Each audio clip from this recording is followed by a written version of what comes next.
संजीव श्रीवास्तव रहेंगे foreign expert. Brigadier retired Vinod Dutta हमारे साथ में, रक्षा विशेषज्ञ group captain retired UK Devnath ji हमारे साथ में हैं, और राम कृपाल जी हमारे साथ में, वरिष्ठ पत्रकार। सभी का एक बार स्वागत है। राम कृपाल जी, जल्दी से आपके पास आते हुए, सबसे बड़ा सवाल इस वक्त हर किसी के जहन में यह है कि क्या यूनुस की सरकार जाने वाली है? क्योंकि यूनुस जिस तरीके से प्लानिंग कर रहे हैं उसमें नजर आता है कि कुछ तो बड़ी खिचड़ी वो भी पका रहे हैं। आपको क्या लगता है क्या होने वाला है बांग्लादेश में इस वक्त? देखिए, निश्चित रूप से जो आप कह रही हैं, ये तो जो कुछ पिछले दिनों बांग्लादेश में हुआ था और जिसकी उत्पत्ति हैं यूनुस जी, वो तो अब इतने तरह के अंतर्विरोध थे, उन अंतर्विरोधों को कोई निपटा तो पाए नहीं हैं। और जब आप एक देश के इशारे पर या कहीं किसी डीप स्टेट के इशारे पर आप जो बनाए गए हैं, तो वो अंतर्विरोध अब खुल करके सामने आने लगे हैं।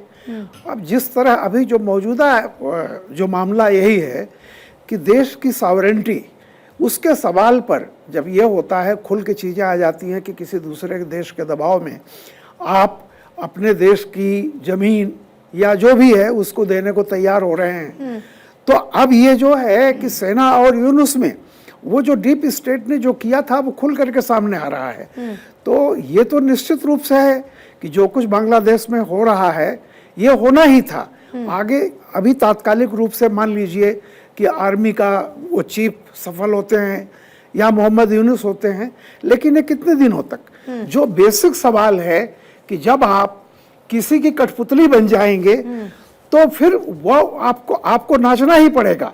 और जब आप किसी दूसरे के इशारे पर नाचते हैं तो जिस तरह का वहाँ जनमत है, जब ये सब बातें जाएंगी कि किस कास्ट पे आप ये कुर्सी पर बैठे रहना चाहते हैं, तो निश्चित तौर पर उसका विरोध और विद्रोह तो होगा ही।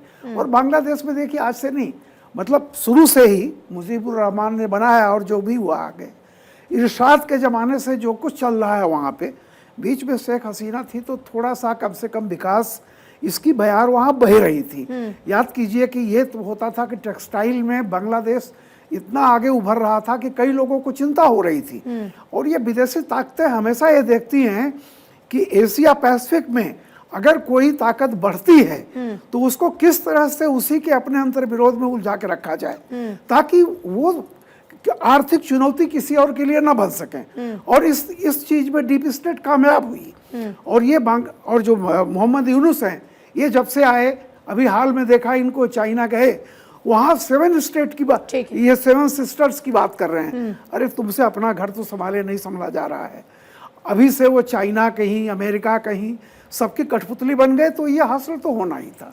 वोरा जी, एक सवाल जो सबसे इंपॉर्टेंट है वो ये कि जहां पर मोहम्मद यूनुस के खिलाफ में जब अपनी ही सेना के आर्मी चीफ आ जाते हैं और जब वो ये कहते हैं कि अब सीमाओं का फैसला भी मोहम्मद यूनुस कर रहे हैं और हमसे पूछा तक नहीं जा रहा, इसका अंजाम आप क्या देखते हैं? बहुत बहुत धन्यवाद मैम, आपके चैनल पर बहुत अच्छा लगता है और आप किस तरह से पेश करती हैं, unbelievable. Thank you for being yourself. इतनी अच्छी खूबसूरती के साथ आपने बताया। अब मैम, आपका काम होता है क्या हो रहा है आप हमें बताते हैं।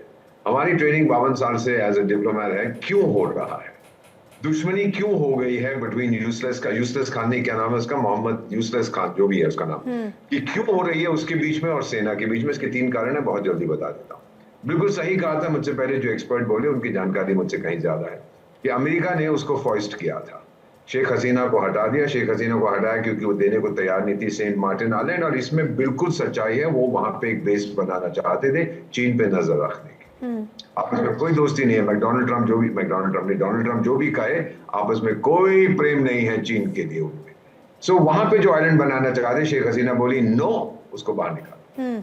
अब क्या होता है मैम कि ये जो बेवकूफ है मोहम्मद यूसलेस खान, ये चीन चला जाता है और वहां जाके वो डार्लिंग, स्वीट हार्ट, मेरी जान, मेरे जिगर, वो सारी बकवास करने लगता है। अमेरिका नाराज है, अरे तेरे को लाए थे यहाँ पर चीन पर नजर रखने के लिए, तू जाके उसकी गोद में बैठ गया।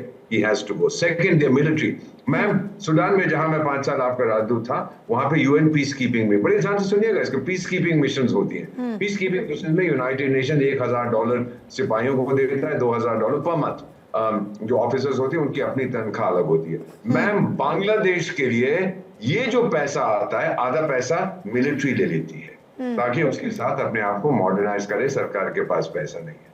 और अभी हाल ही में United Nations commissioner, human rights commissioner ये बोला था कि पिछले साल जुलाई अगस्त में आप लोगों ने मानव अधिकारों का जो उल्लंघन किया था जब शेख हसीना को हटा रहे थे, we will kick you out of peace keeping operation, आपको बाहर निकाल देंगे, पैसा नहीं आएगा तो फिर ये जो वकार यूनिस है ये क्या करेगा। ये दूसरा है।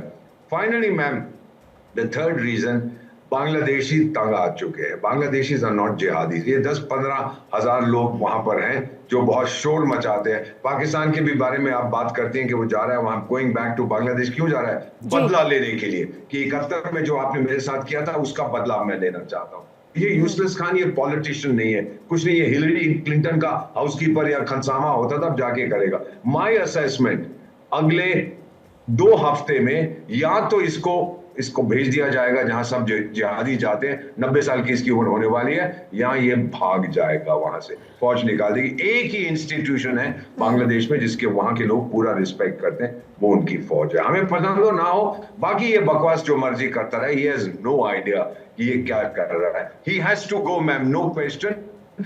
अगर ये रहा दुनिया को कोई फायदा नहीं, अगर ये गया दुनिया को कोई नुकसान नहीं। तो यूके देवनाथ सर ये कह सकते हैं कि अपने ही जाल में खुद फंस गया यूनुस। देखिए, मोहम्मद यूनुस जो है, राजनीतिक पकड़ तो उनकी पहले भी नहीं थी जमीन पर। डोमेस्टिक पॉलिटिक्स में अगर वो अपने बल पर खड़े हो जाएं तो उनको 10 वोट नहीं मिलेंगे। जैसे कि एम्बेसडर इसीलिए चुनाव को डिले कराने पर फोकस कर रहे हैं कि छात्रों के सहारे अपनी राजनीति को 5 साल चला लें किसी तरीके से। हाँ, देखिए क्या हो रहा है कि जब वहां पर पिछले साल जुलाई अगस्त में गदर हुआ तो करीबन 10,000-15,000 छात्र जो हैं, जो कि जरा धार्मिक उन्मादी भी थे, वो सड़क पर आ गए।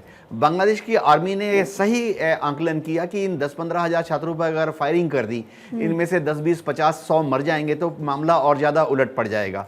और भी क्या हो रहा है बांग्लादेश में कि जितने जिहादी एलिमेंट हैं वो हमेशा पहले से ही अवामी लीग के विरुद्ध थे, चाहे जमात हो या दूसरे मुस्लिम हो। अब क्या हो रहा है, जैसे मुस्लिम छात्र शिविर है, अभी एनसीपी है, इन सब ने मिलकर एक गुट बना लिया है जिनका मेन एजेंडा है भारत विरोधी। अब बांग्लादेश में भारत का विरोध करने पर या हिंदुओं का विरोध करने पर कुछ फ्री के वोट मिल जाते हैं। अब बीएनपी वहां बहुत बड़ी पॉलिटिकल पावर है, खासतौर से अगर अवामी लीग को बाहर कर दिया जाए, शेख हसीना को अगर पार्टिसिपेट ना करने दिया जाए तो बीएनपी पावर में आ जाएगी। इसीलिए वो इलेक्शन डिले करा रहे हैं। जिस दिन इन लोगों को ये जो पत्थर फेंकने वाले हैं गुंडाई एलिमेंट्स है, जिस दिन इनको पता लग जाएगा कि अब बीएनपी कमजोर पड़ती जा रही है, तो खालिदा भी उम्र हो गई है, तो ये इलेक्शन के लिए आगे बढ़ेंगे। लेकिन आर्मी क्या करेगी? देखिए, बांग्लादेश की जो आर्मी है, प्रोफेशनल आर्मी है। ये सारे मरे हुए लोग जिंदा हो गए हैं क्या, और उनमें ताकत वापस आ गई है क्या प्रॉपर वे में, आप ये कह रहे हैं? क्योंकि ये सब लोग तो मरे हुए लोग थे ना, अचानक से लोग जिंदा हो जाते हैं। अब इनको जिंदा करने के लिए कहां से पंप किया गया ये पता नहीं, लेकिन क्या इतना पंप हो चुका है कि अब ये लोग इतना मजबूती के साथ खड़े हो जाएंगे? देखिए, होता क्या है बांग्लादेश में, आपको बता दूं कि अवामी लीग जो थी वो काफ़ी सेकुलर शब्द है, आजकल तो लोग पसंद नहीं करते हैं। अवामी लीग ने हमेशा सब धड़ों को, सब धार्मिक लोगों को लेके आगे बढ़े, खासतौर से हिंदुओं को। 1971 के बाद से ही बांग्लादेश में हिंदू सेफ इसलिए महसूस करते थे जब भी अवामी लीग की पार्टी आती थी, शेख हसीना की पार्टी आती थी। हाँ, बीएनपी इतनी ज़्यादा हिंदूवादी नहीं थी बांग्लादेश में, लेकिन बीएनपी भी कभी खुलेआम हिंदुओं को नुकसान पहुंचाने की कोशिश नहीं की, न्यूट्रल थे। लेकिन जैसे अब जिहादी एलिमेंट्स हैं, ये लोग हमेशा हिंदुओं के खिलाफ रहते हैं वहां पर। इसका कारण समझना पड़ेगा, क्योंकि बांग्लादेश में परिपाटी ऐसी रही है कि मुस्लिम लोग जो हैं वो गरीब थे, उनके पास जमीन नहीं हुआ करती थी। ज्यादातर जमीन जो है, खासतौर से खेती के लिए जो उपजाऊ जमीन थी, वो हमेशा हिंदुओं के हाथ में होती थी।